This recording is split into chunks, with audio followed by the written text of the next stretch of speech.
In this video, I'm going to show you how to do the basic oil change on a Fox F-Series fork. This is not the oil change on the Travel Adjust forks. This is the service that Fox recommends doing every 30 hours of riding.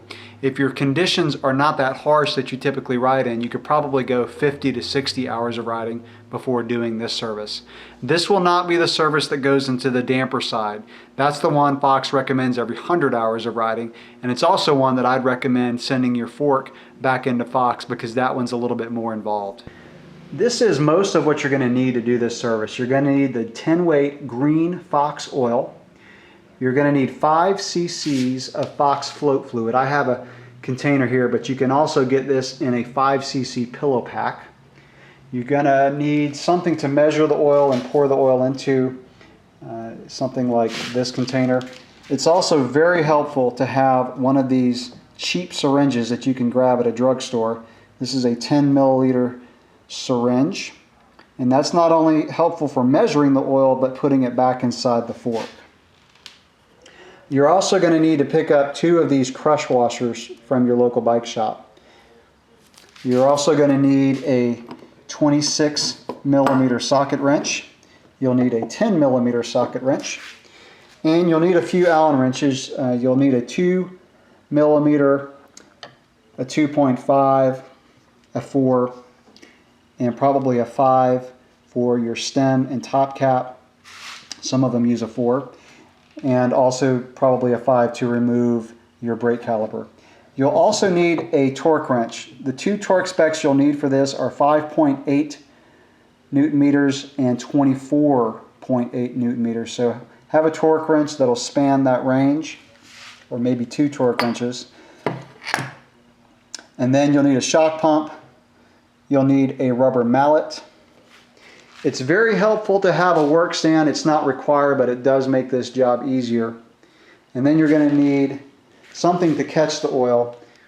And I've got a standard oil pan, but just something that's going to allow the oil to drip into.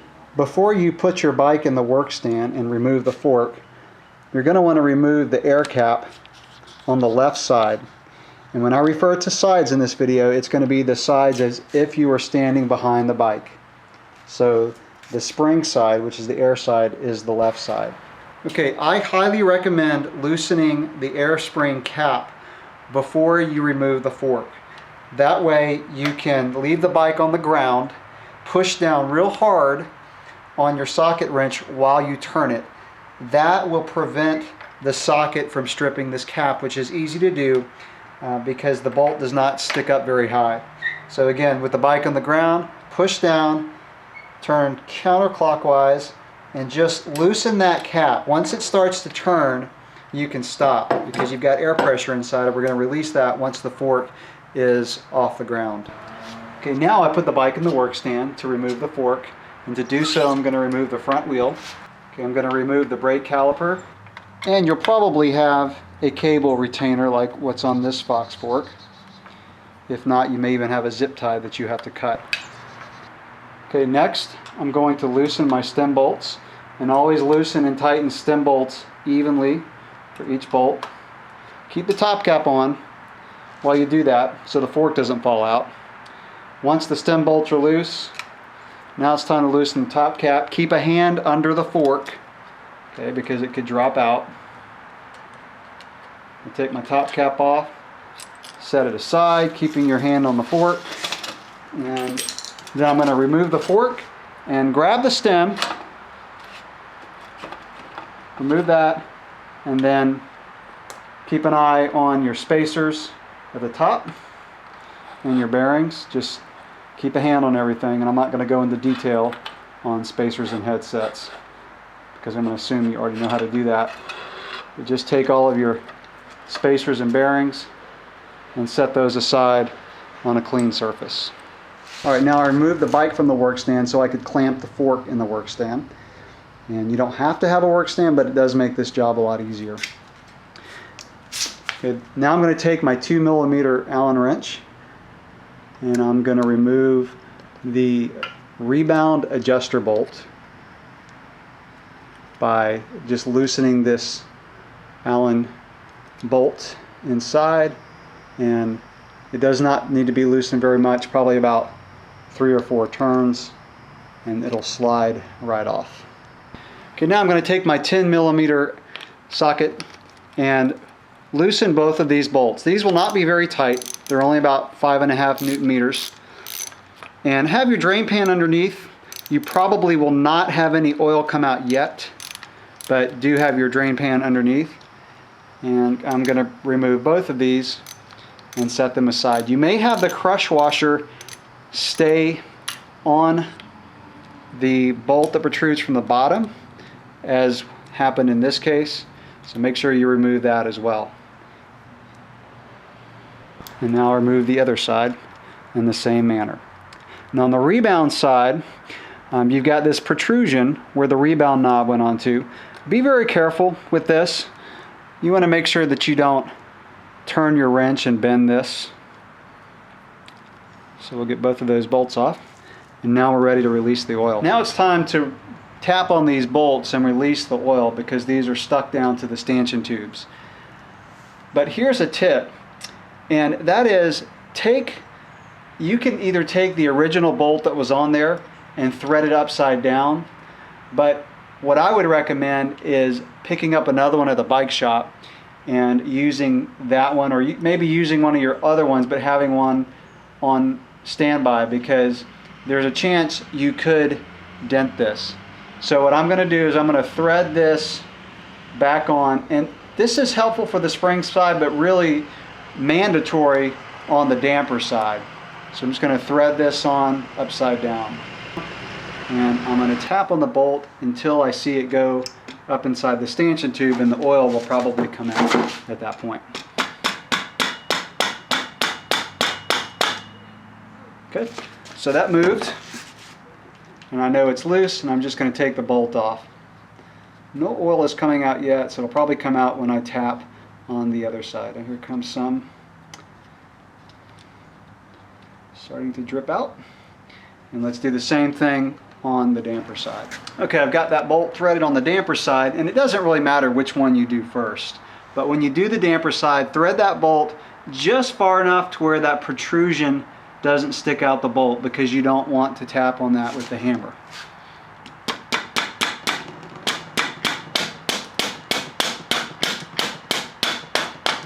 Okay, so that came loose. I'm going to thread out the bolt, and now all the oil is going to come out. Okay, now I'm going to remove the lowers completely off the bike, and you probably want to hold the lowers over the drain pan while they finish dripping out.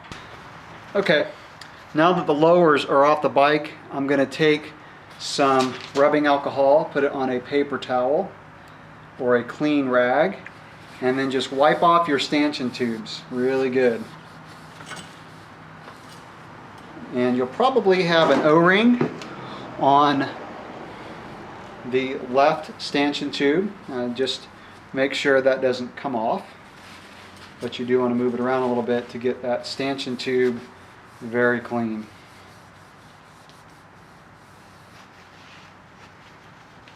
Also take a clean rag or paper towel with rubbing alcohol and really wipe off your seals. Now I'm not going to show how to change the seals. These are new. This is my first oil change on this fork. But if your seals look damaged at all, you'll want to replace those. And really you just pop those out with an open-ended wrench and put some new ones in. So it's not a bad idea to have some new seals on hand if this is a fork that's over a year old. And if the fork is a year and a half to 2 years old, just plan on going ahead and replacing those seals.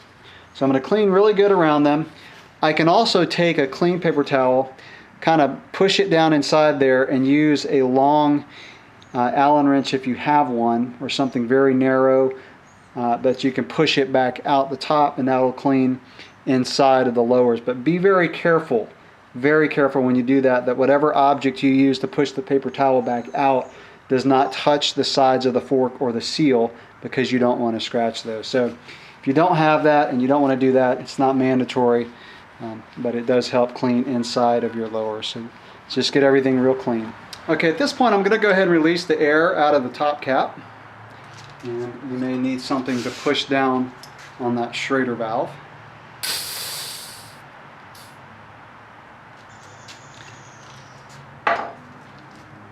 Now I'm going to take my 24mm wrench, and if you followed my tip in the beginning, this top cap should already be pretty loose. So I'm going to remove that.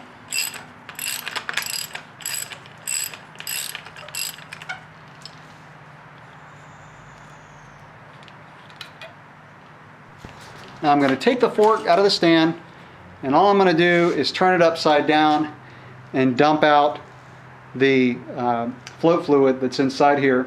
So just hold it over your drain pan and dump it out. Now that we have the float fluid dumped out, just take a clean paper towel with rubbing alcohol. Just kind of wipe off inside the threads. And then I'm going to put the fork back in the work stand. We're just going to add 5 cc's of float fluid into the top. Okay, so I put 5 cc's of float fluid into the syringe and just drop it back into the top. And again, you can also use the 5 cc pillow pack that Fox sells. Now we're just going to take our top cap, thread it back on, and then snug it up with the wrench, just tight enough where you can get some pressure on it, but we're going to fully tighten it once the bike is back together and on the ground. Now I'll just snug this back up with my 26mm socket wrench. Press down on it again so it doesn't strip off, but don't put too much pressure on this, just a little snug. And now we're going to add some air to it. So I'll hook up my shock pump, and I'll put my air pressure that I typically run inside the fork. Okay, now it's just time to slide the lowers back on, but we're not going to slide them on all the way because we've got to add our oil. And you've got to kind of line these up and make sure you put them on correctly, that you've got the spring side on the left and the damper on the right. And sometimes you just have to kind of work it around those seals and then just slide it up, but again, not all the way, maybe about 3 inches. You don't want to have those bolts protrude out the bottom yet because we've got to dump the oil in. Alright, I've got the fork upside down leaning against something, and you'll notice that I do not have the bolts protruding out the bottom because we're going to dump the oil in through these holes. So leave those open. Alright, so I've poured some of my Fox green tin white oil into a clean container, and this syringe is a 10 milliliter or 10 cc syringe. So I'm going to do this in 10 milliliter increments, and I'm going to suck out 10 milliliters into this syringe, and we'll do one side at a time. Now before you do this service, you want to look on Fox's website and know how much oil goes in each side. This is a 27.5 fork with 32 millimeter stanchions, and this takes 30 milliliters in each side. The 26er forks that have 32 millimeter stanchions take 20 milliliters in each side, and the 29ers take 30, just like the 27.5s. So again, I'm going to do this in 10 milliliter increments, and so I'm going to do this side first. So I'm going to do this 3 times on each side. Alright, now that I've got the oil in each side, I've still got the fork upside down, obviously, so it doesn't come out. Go ahead and slide the lowers down all the way, and you should see the bolts protrude out both sides. Okay, so take your new crush washer, slide that down on the bolt, and put your lower bolt on,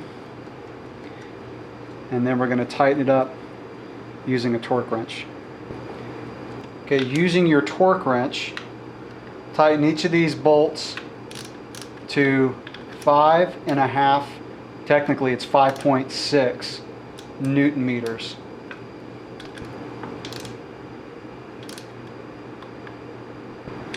And then do the same thing for the other side. Putting the crush washer on, the new one, putting the bolt back on, and tightening it down to 5.6 Newton meters.